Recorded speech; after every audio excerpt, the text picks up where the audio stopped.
Hello friends, James Corbett here, CorbettReport.com, and today we need to have a talk about Bill. Bill has been accused of rape and sexual harassment multiple times by multiple women in allegations stretching back decades. He's even had to settle one of these accusations out of court with one of the victims, and yet throughout this entire process, even though much of this has been in the public record for decades, he has been able to continue his career with seeming impunity, collecting millions, as well as the adoration of his adoring fans. The strangest part about this story is that you have almost certainly never heard of it, because I am not talking about Bill Cosby. I'm talking about Bill Clinton. Yes, Bill Clinton, former president of the United States, multiply accused rapist. These allegations go back decades, and we don't have time to go through all of them, but let's just highlight a few of them. And everything I'm talking about in this video is cited with documents that you can find for yourself. They will be in the show notes for this video. Please check the video description. So let's just look at a few of these cases, stretching back to Bill's college days in Oxford in 1969 as a Rhodes Scholar, where he allegedly raped 19-year-old Eileen Wellstone after meeting her at a pub.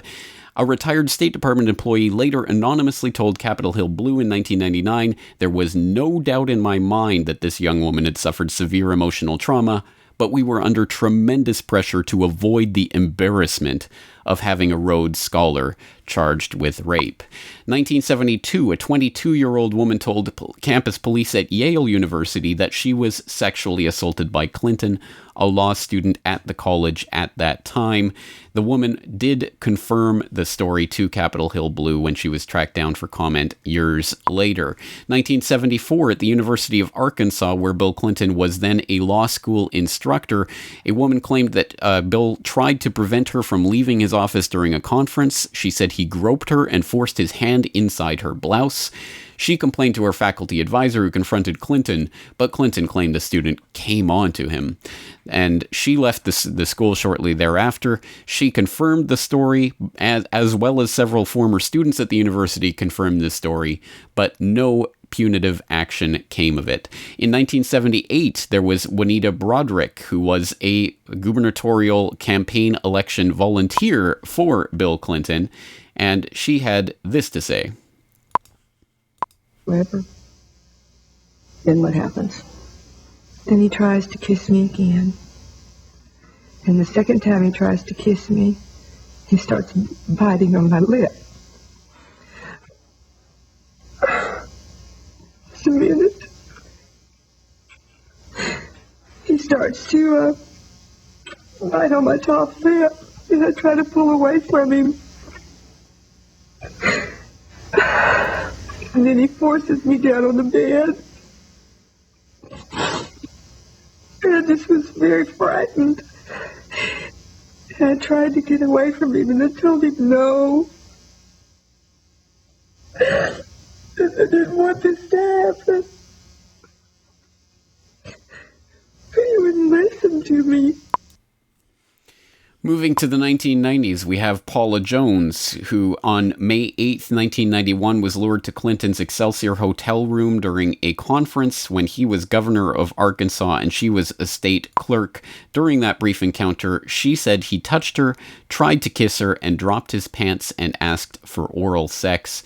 Clinton has denied that steadfastly, maintaining he did not have relations with her. I mean, he does not even remember meeting her. Of course, he did end up settling that lawsuit to the tune of $850,000 to drop the sexual harassment charges. Again, this list is voluminous, and it goes on and on. Please read through some of these cases for yourself. Carolyn Moffett, Elizabeth Ward, Sandra Allen James, Christy Zurcher, Kathleen Willey, a White House volunteer, reported that Clinton grabbed her, fondled her breast, and pressed her hand against his genitals during an Oval Office meeting in November 1993. These accusations continue to emerge over the years. They have been attested to by multiple women. The question, exactly as in the Cosby case, is why did this never come to light before? Why is it being covered up? And the answer is that, unlike in the Bill Cosby case, Bill Clinton has something that Cosby doesn't: political power. Clinton's former chief of staff admitted she had been hired to conduct media smear campaigns against anyone planning to tell the truth about the governor's sexual habits. She was prepared to go after at least 26 women who had the potential of destroying Clinton's chance at the presidency.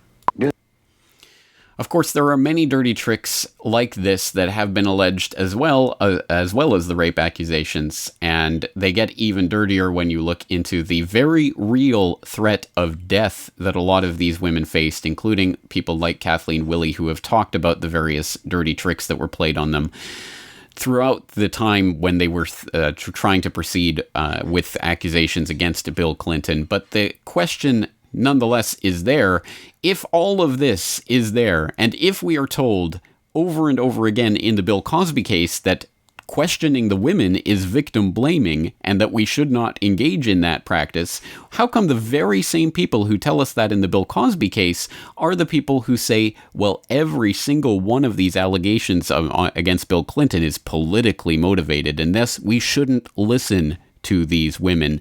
Keep in mind, these are the exact same people who likely will vote for Hillary Clinton if and when she runs 2016, because she'll be a woman president, who are standing up for this multiply accused rapist by denouncing his victims.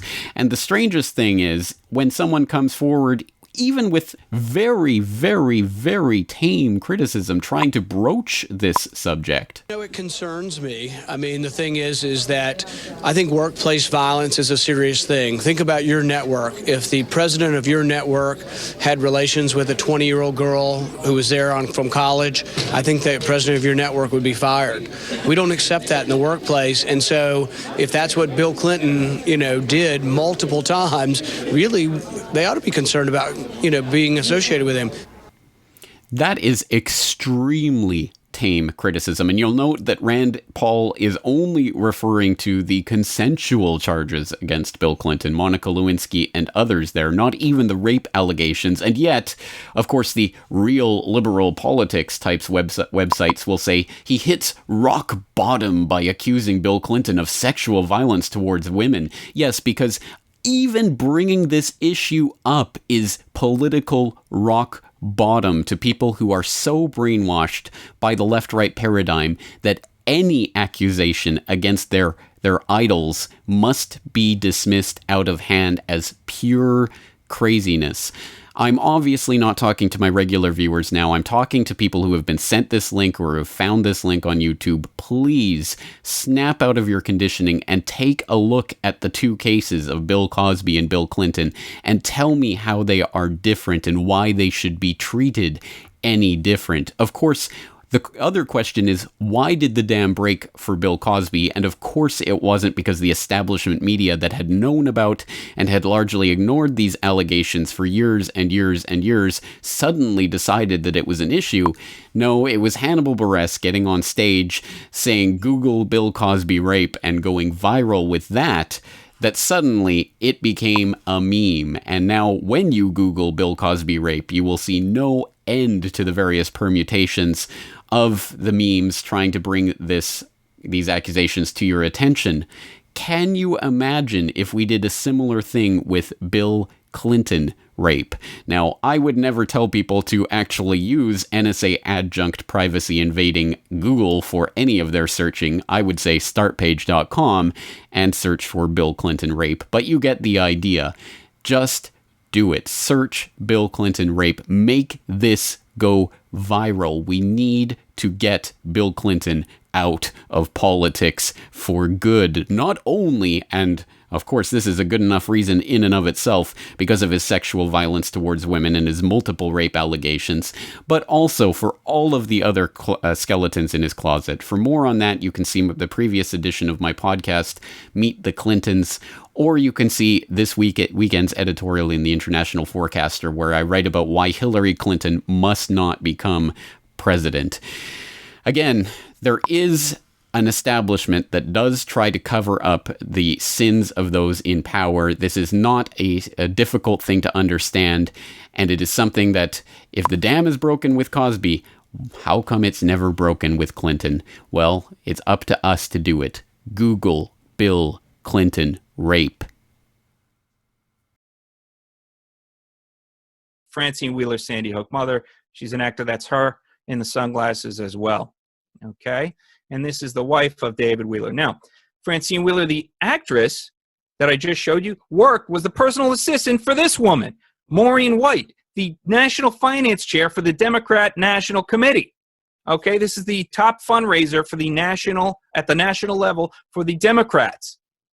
Okay, and Maureen White, and her personal assistant was this woman, this Sandy Hook actress I just showed you. What are the odds of that? Now it gets better. It gets better, Jim. Maureen White, she worked for Hillary. Maureen White also worked for Hillary raising money the first time Hillary ran and failed to get elected president in 2008. So Hillary's top fundraiser, campaign finance chairwoman was Maureen White in 2008. And Maureen White's personal assistant was this phony Sandy Hook mother actress who does voices for porno movies.